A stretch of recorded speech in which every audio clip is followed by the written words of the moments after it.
주의 말씀을 순종하며 끝까지 믿음으로 예수님을 따르는 우리 모두가 되기를 우리 주 예수 그리스도의 이름으로 축복합니다. 예수님의 영광과 능력이 나타남이 우리의 삶의 여정의 내용이 되며 우리의 신앙의 결론이 될 줄로 믿습니다. 믿으시면 아멘 하십니다. 인생을 살아가다 보면 누구나 다 결정적인 순간이 있기 마련입니다. 이런 경우죠. 분명히 이 길을 가는 것이 내게 마땅하고 또 그 길을 가야 하는데 거기다가 이 길의 결과는 분명히 영광과 기쁨이라는 것도 알고 있는데 막상 그 길을 가려니 그게 참 쉬운 길이 아니라는 겁니다. 너무 어려운 겁니다. 그래서 과연 내가 이 길을 가야 하나? 과연 내가 할 수 있을까? 내가 이 길을 끝까지 완주할 수 있는 힘이 있나 싶을 때에 누군가 먼저 그 길을 걸어갑니다.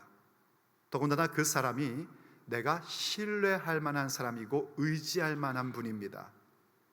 그럴 때 우리는 용기를 얻게 됩니다. 그가 그렇게 저 길을 갔으니 나도 그를 따라가면 되겠구나.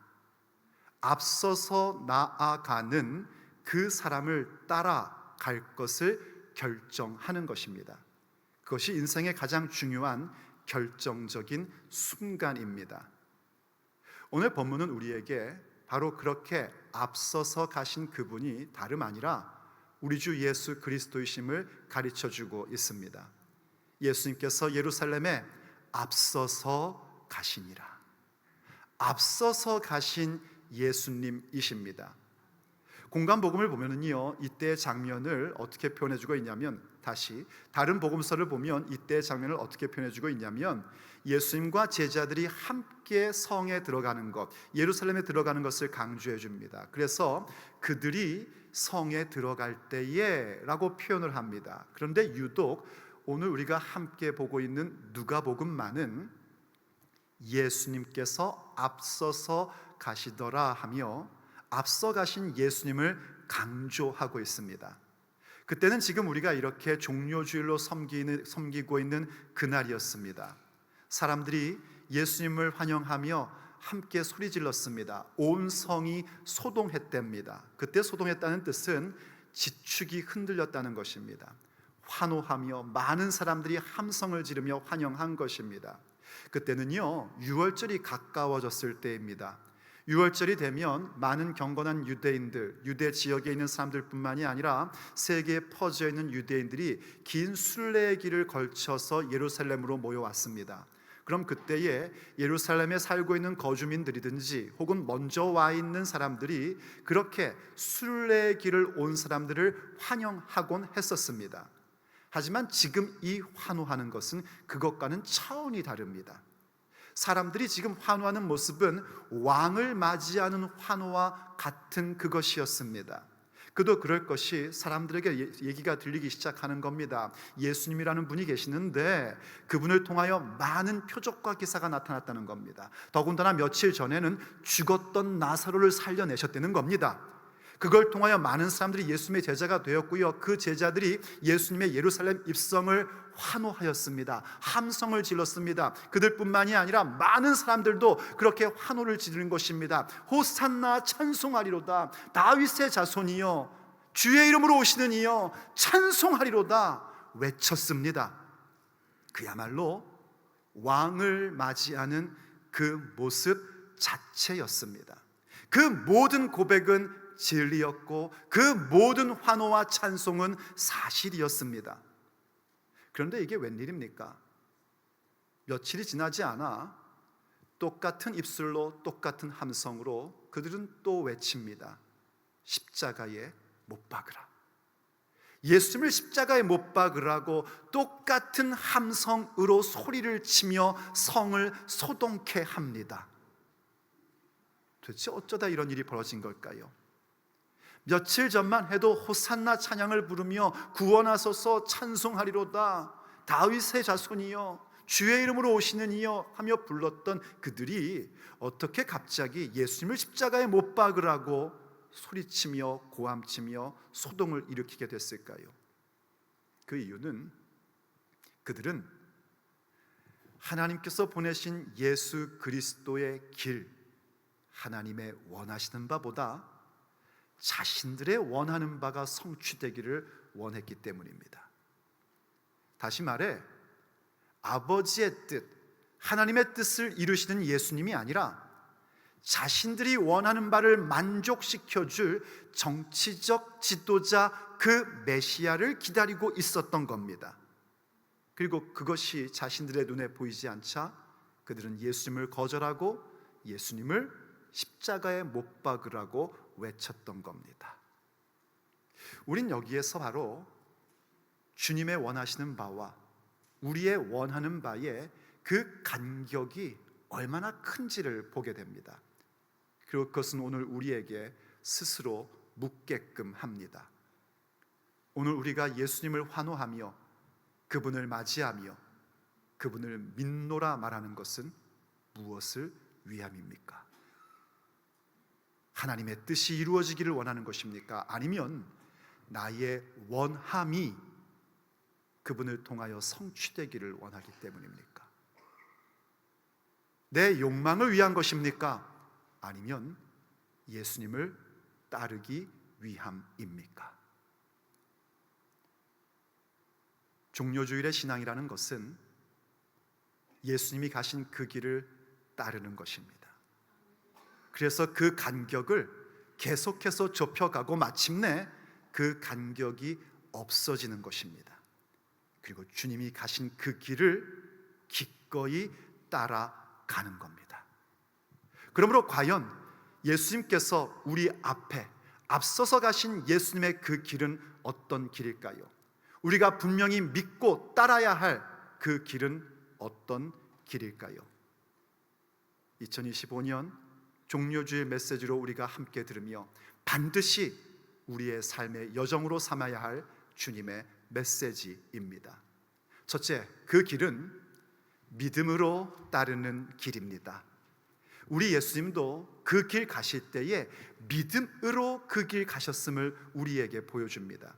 예수님은요, 지금 당신이 무슨 길을 가고 계신지 알고 계셨습니다. 지금 예루살렘을 향하여 가시는 것은 사람들에게 환호받기 위하여 오신 것이 아니라 십자가를 지기 위하여 가고 계심을 예수님은 알고 계셨습니다. 이미 누가복음 중심으로 얘기할 때 지금 오늘 본문은 19장인데요 이미 9장에서 주님은 제자들에게 말씀하셨습니다. 예수님께서 예루살렘에 가시면 많은 고통을 받게 되고 죽게 될 것이고 3일 만에 부활하실 것을 이미 말씀을 하셨습니다. 그 길을 가는 것이 고통의 길이고 십자가의 길이라는 것 주님은 알고 계셨단 말입니다. 그럼에도 불구하고 그 길을 가십니다. 왜냐하면 그것이 아버지의 뜻이기 때문입니다. 우리에게 구원과 생명을 주시기 위한 아버지의 뜻이기에 그 뜻이 이루어지는 길이라는 것을 주님은 확신하며 그 힘들고 어려운 길을 앞서서 가신 것입니다. 우리도 그 길을 따라가야 됩니다.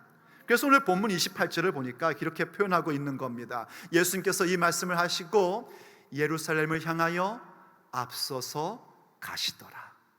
앞장서 가신 것입니다. 우리가 가야 할 마땅한 그 길을 그분이 앞장서서 가주신 것입니다.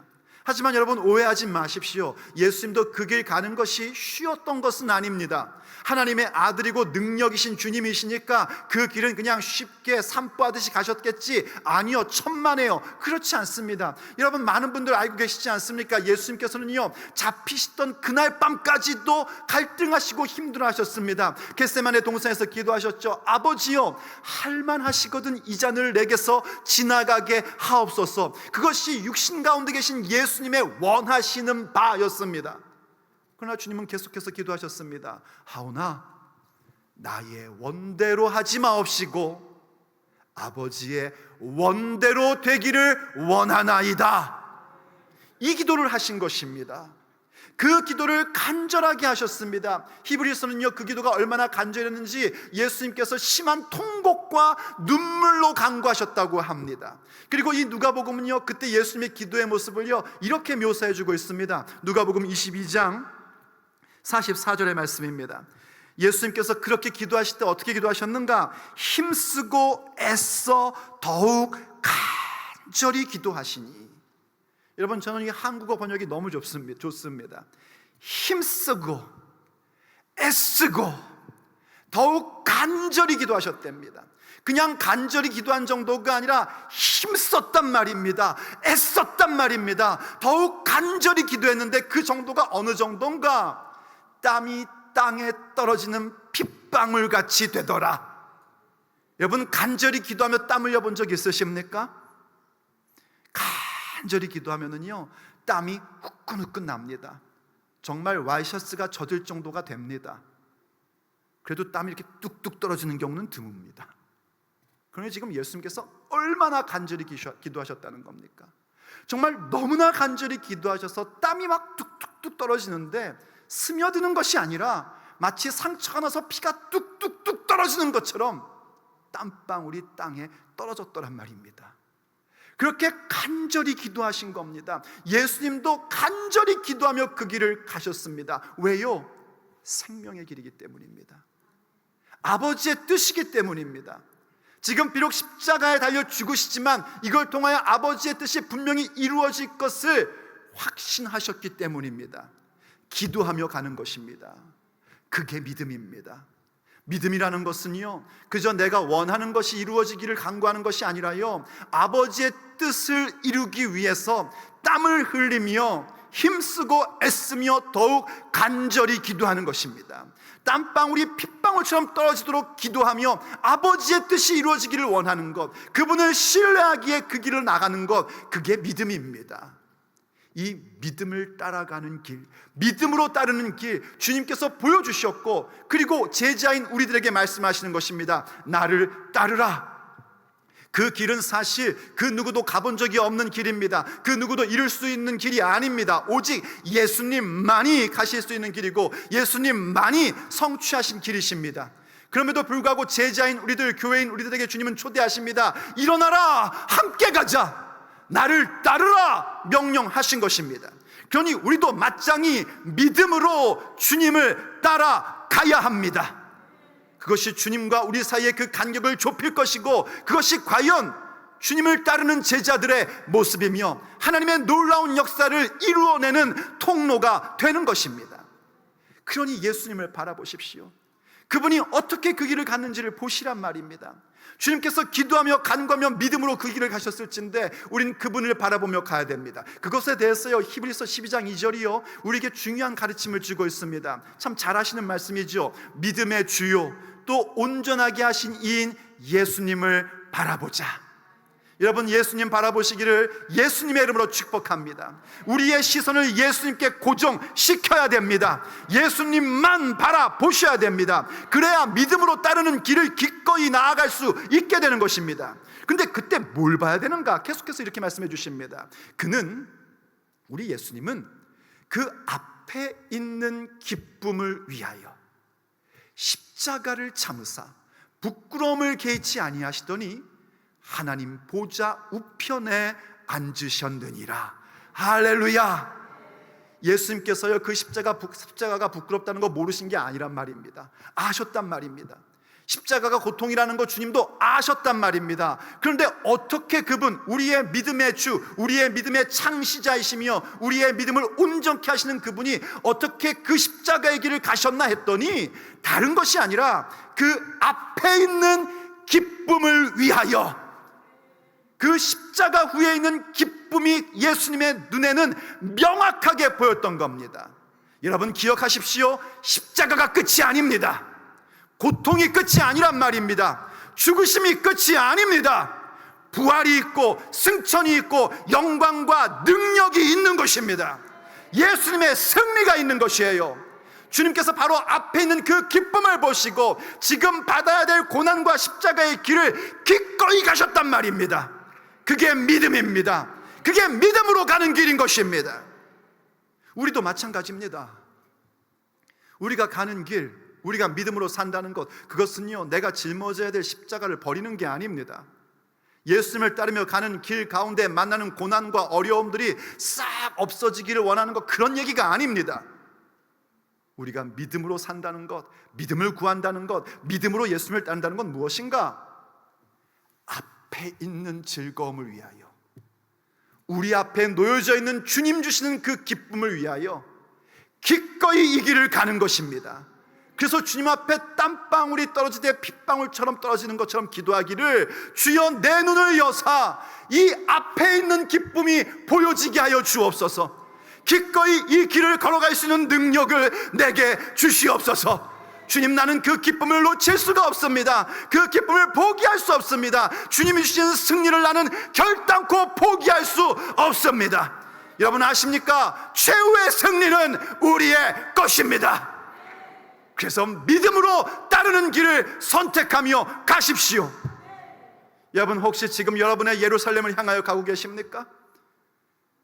영광이 아닌 아픔과 기쁨과 고난의 길인 것을 뻔히 알면서도 그 길을 가야만 하고 또 가고 계십니까? 그래서 기도해 봐도 기도하니 나오는 게 한숨이고 그저 탄식이고 혼란스럽고 과연 뭔가 싶습니까? 절대로 포기하지 마십시오. 주님 앞에 내 눈을 여사 아버지께서 내게 주실 그 영광과 그 능력이 무엇인지, 그 승리가 무엇인지 내게 보여주옵소서. 기도하십시오. 그리고 그 기쁨을 위하여 어떤 십자가도 짊어지고 어떤 고난의 길도 통과하는 자가 되십시오. 믿음으로 그 길을 가십시오. 믿음, 그것입니다.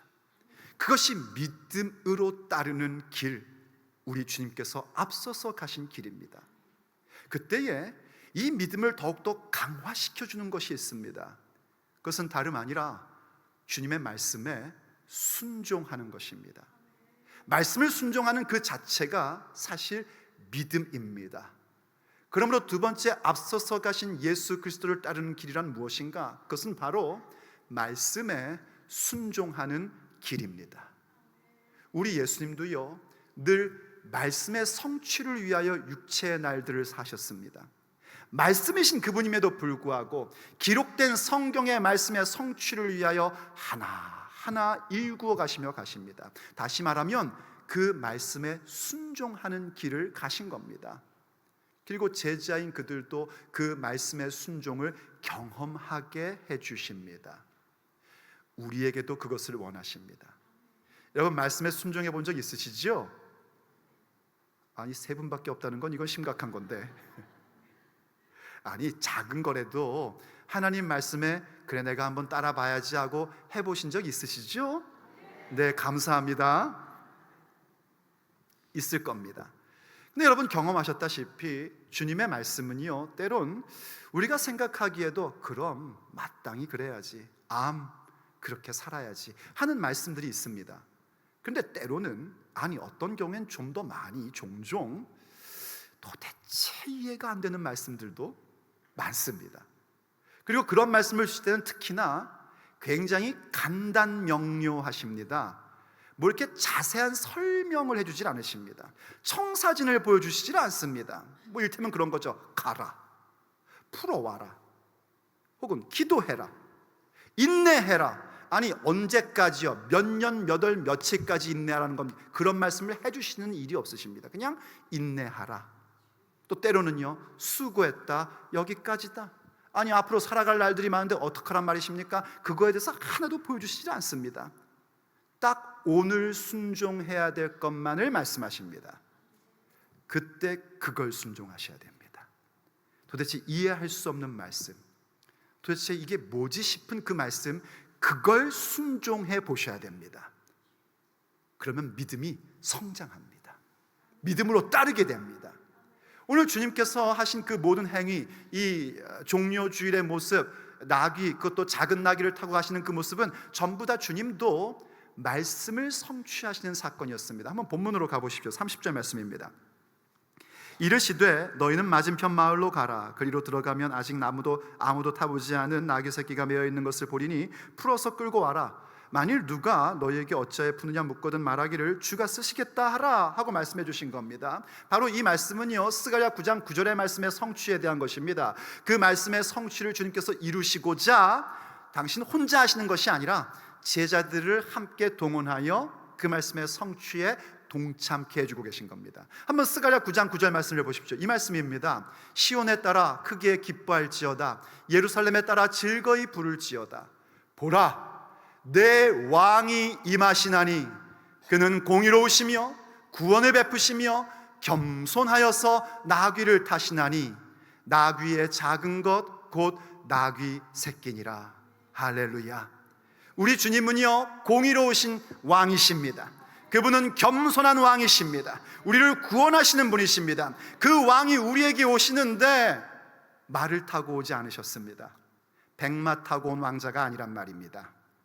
고대사의 말이라는 것은요, 요즘과는 다른 거죠. 그건 군사적인 힘을 상징하는 겁니다.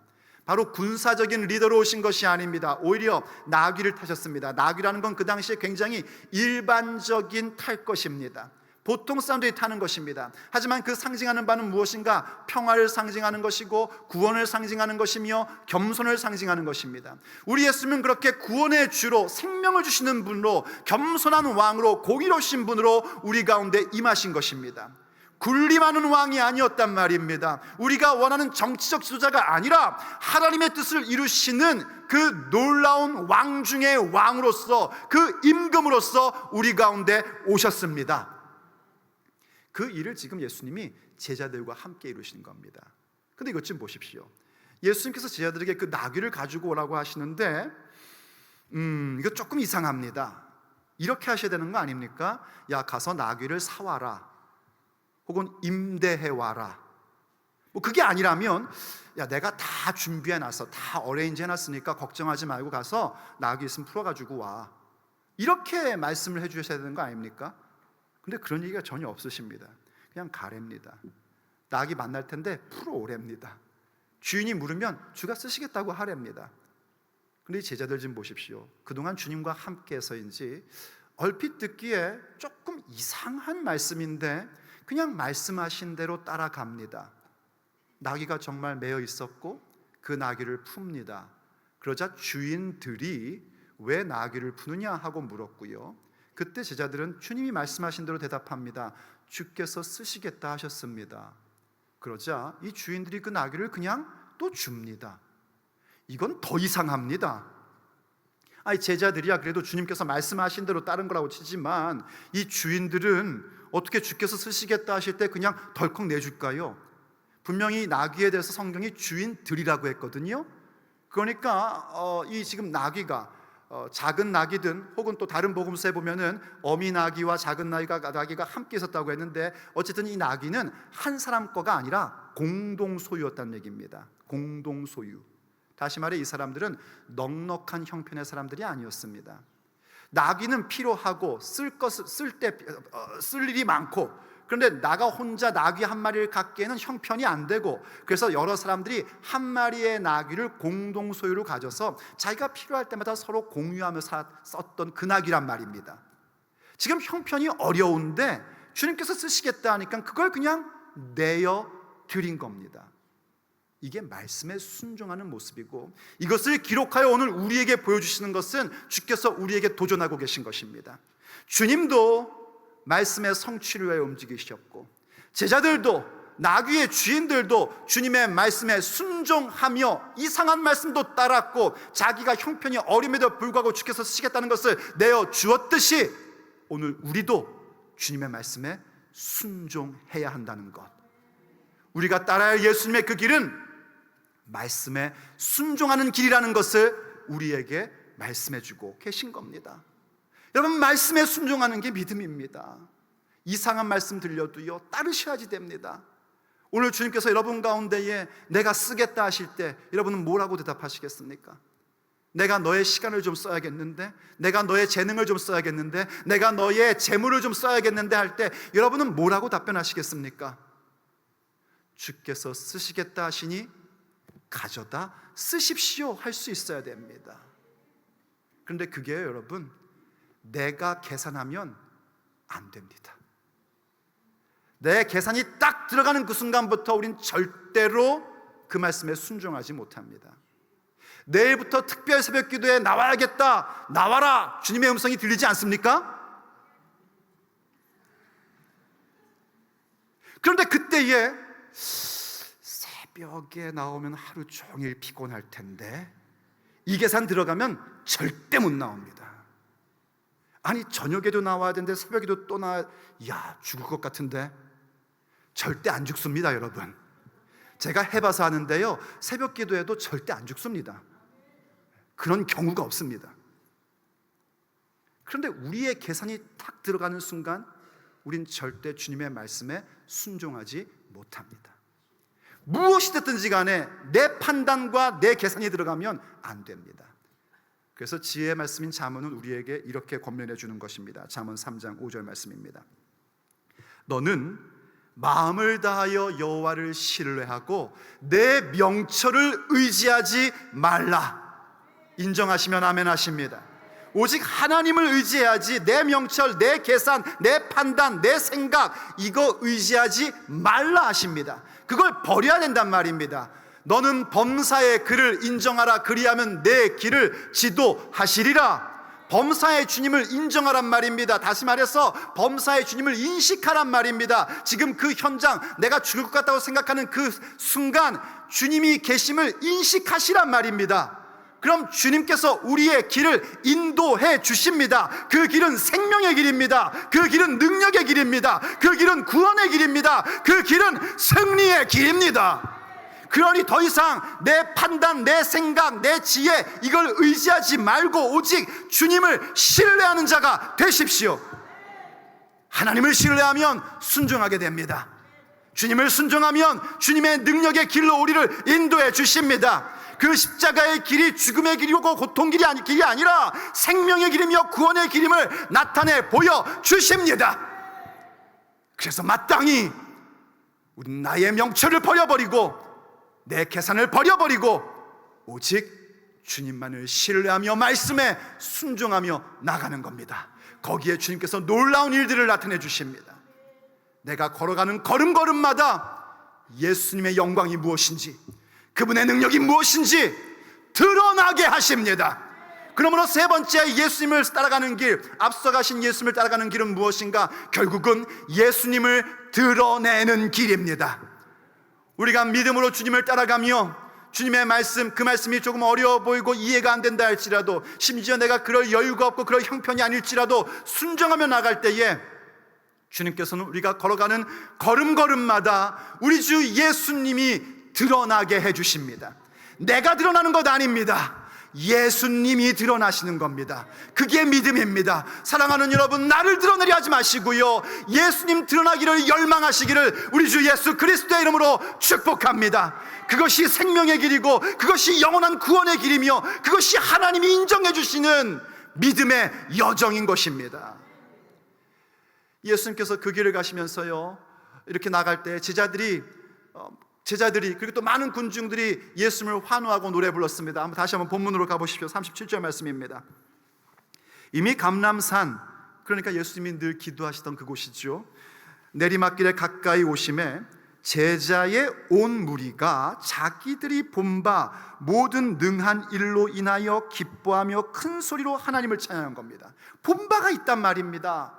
본 바가 며칠 전 나사로까지 살리신 그 사건 봤지 않습니까? 그리고 플러스 다른 복음서 보니까 제자들의 무리뿐만이 아니라 모든 무리들이 그 소식을 듣고 환영하며 나온 겁니다. 그때 이르되 찬송하리로다 주의 이름으로 오시는 왕이여, 하늘에는 평화요 가장 높은 곳에는 영광이로다 하니, 무리 중 어떤 바리새인들이 말하되 선생이여 당신의 제자들을 책망하소서 하거늘 대답하여 이르시되 내가 너희에게 말하노니 만일 이 사람들이 침묵하면 돌들이 소리 지르리라 하고 말씀하십니다.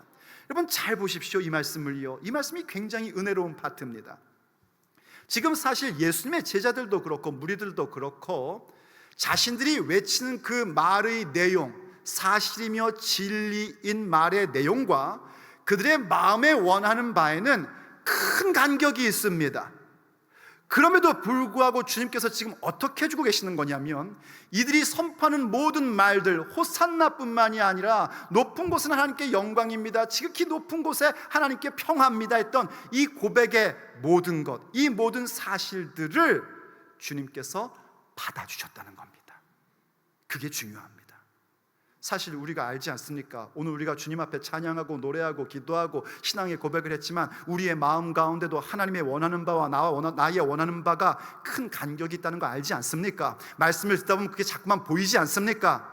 근데 그때 여러분 결단코 하나님 예배함을 포기하시면 안 됩니다. 주님 찬양함을 포기하시면 안 됩니다. 멈춰서는 안 됩니다. 계속해서 주님을 찬양하고 믿음의 고백을 드리셔야 됩니다. 왜냐하면 부족하지만, 연약하지만, 아직도 내 원하는 바가 많지만 우리의 입술로 고백되는 찬양과 고백을 우리 예수님께서 인정해 주시고 받아주시기 때문입니다. 바리새인들은 그게 싫었어요. 그래서 말씀한 겁니다. 예수님께, 아니 선생님, 저 너무 신성모독얘기 아닙니까? 못하게 하셔야 되는 거 아닙니까? 그래서 주님의 응답을 보십시오. 이들이 외치지 않으면 돌들이 외칠 것이다. 주께서 그들의 고백을 받아주심에 대한 증거입니다. 여러분, 우리는요 돌들이 외치게 해서는 안 됩니다. 결단코 우리가 고백하며 찬양해야 될 그 모든 내용을 돌들이 하게 해서는 안 됩니다. 우리가 해야 됩니다. 우리가 주님을 찬양하고 우리가 주님을 노래하고 우리가 진정 주님 앞에 신앙의 고백을 드리는 자가 되어야 합니다. 그러니 대범하게 주님을 고백하십시오. 대범하게 주님을 증거하십시오. 그것은 예수님이 드러나는 일입니다. 내가 드러난 일이 아니란 말입니다. 하나님께서 내게 주신 것이 얼마나 놀랍고 위대한 것인지, 얼마나 큰 기적이라는지를 자랑하는 게 아닙니다. 나는 그저 믿음으로 따르는 것뿐인데, 나는 그저 말씀에 순종하며 가는 길을 선택하여 앞서서 가신 예수님을 따르는 것뿐인데, 우리 주님께서 예수님의 능력과 예수님의 승리와 예수님의 영광을 보여주셔서 예수님을 드러나게 하시는 것입니다. 그러니 마음껏 예수님을 드러내는 그 길을 걸어가십시오. 베드로서는 이렇게 우리에게 설명해 주고 있습니다. 그러나 너희는 택하신 족속이요 왕같은 제사장이요 거룩한 나라요 그의 소유된 백성이니 이는 너희를 어두운 데서 불러내어 그의 기이한 빛에 들어가게 하신 이의 아름다운 덕을 선포하게 하려 하심이라. 할렐루야! 우린 택함 받은 사람들입니다. 왕같은 제사장들입니다. 주님께서 우리를 택하여 세우셔서 우리를 존귀하게 만드셨고 영광스럽게 세워주셨습니다. 왜 그런 일들을 하셨는가? 하나님의 그 아름다운 덕, 예수님을 통하여 이루어주신 구원의 사역, 생명의 사역, 그 영광의 길을 드러나게 하시고자, 그 모든 것들을 선포하며 증거케 하시고자 우리를 그렇게 택하여 주셨고 왕같은 제사장으로 세워주신 것입니다. 그러니 마음껏 외치십시오. 두려워하지 말고 외치십시오. 어둠 가운데 빠지지 말고 빛을 증거하는 자가 되십시오. 그것이 바로 앞서가신 예수 그리스도를 따르는 길입니다. 사랑하는 성도 여러분, 압니다. 여전히 주님의 원하시는 바와 우리의 원하는 바에는 큰 간격이 있다는 것 알고 있습니다. 하지만 낙심하고 계시면 안 됩니다. 끊임없이 예수님을 증거하십시오. 끊임없이 우리의 믿는 바를 선포하십시오. 멈추지 말고 우리 주 예수 그리스도의 은혜와 하나님의 사랑과 성령님의 감동을 노래하십시오. 그렇게 앞서서 가신 예수 그리스도의 길을 믿음으로 따라가십시오. 말씀에 순종하며 가십시오. 마침내 주님께서 그 길을 따라가는 우리들을 통하여 예수님의 영광이 무엇인지, 그분의 능력이 무엇인지, 그분의 승리가 무엇인지 드러나게 하십니다.